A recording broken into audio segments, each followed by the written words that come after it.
ঢাকা মহানগরীর 7টি college, Dhaka college, Eden মহিলা college, Begum Badrunnesa সরকারি মহিলা কলেজ, সরকারি পৃথিবীর কলেজ, সরকারি সৈয়দ সোহরাওয়ার্দী কলেজ, কবি নজরুল সরকারি কলেজ এবং সরকারি বাংলা কলেজ, এই 7টি কলেজের দেশের সকল সরকারি ডিগ্রি কলেজগুলির সাথে 1992 সালে জাতীয় বিশ্ববিদ্যালয়ে অধিভুক্ত করা হয়।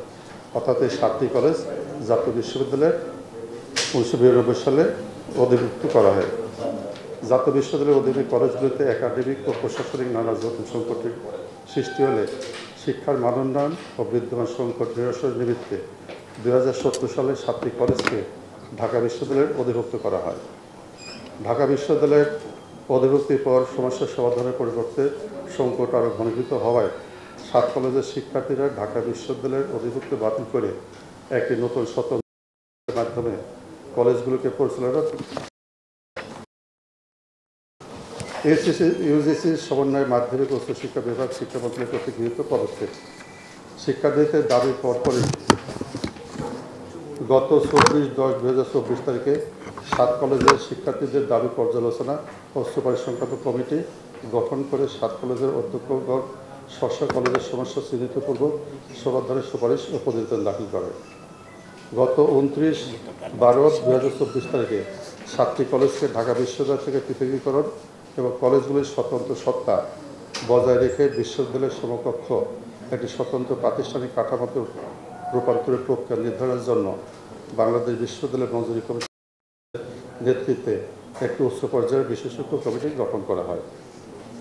বিশেষজ্ঞ কমিটির গত 16/3/2025 তারিখের সভায় প্রস্তাবিত বিভিন্ন নাম হতে উপস্থিত সদস্যগণের সর্বসম্মতিক্রমে প্রস্তাবিত বিশ্ববিদ্যালয়ের নাম হিসাবে ঢাকা কেন্দ্রীয় বিশ্ববিদ্যালয় নির্বাচন করা হয়। প্রস্তাবিত ঢাকা কেন্দ্রীয় বিশ্ববিদ্যালয় স্থাপনের কার্যক্রম ত্বরান্বিত করার উদ্দেশ্যে গত 19/5/2025 তারিখে ঢাকা কলেজের অধ্যক্ষ অধ্যাপক AKM ইলিয়াসকে সরকারি 7 কলেজের অন্তর্বর্তী প্রশাসনের প্রশাসক হিসেবে নিয়োগদান করা হয়।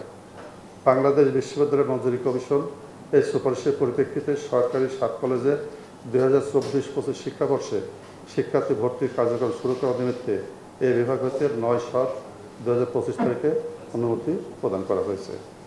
স্ব কলেজের বিদ্যমান অবকাঠামোতে সুবিধার্থী শিক্ষক জনবলের সংখ্যা এবং অন্যান্য প্রয়োজনীয় প্রাতিষ্ঠানিক সক্ষমতার সাথে সামঞ্জস্য রেখে 2024-25 শিক্ষাবর্ষে বিভিন্ন বিষয়ভিত্তিক ছাত্র ভর্তির ক্ষেত্রে যৌক্তিকভাবে আসন সংখ্যা নির্ধারণের জন্য অন্তর্বর্তীকালীন প্রশাসনকে এ বিভাগ অর্থাৎ মাধ্যমিক উচ্চশিক্ষা বিভাগ হতে গত 24/7/2025 তারিখে নির্দেশনা দেওয়া হয়েছে।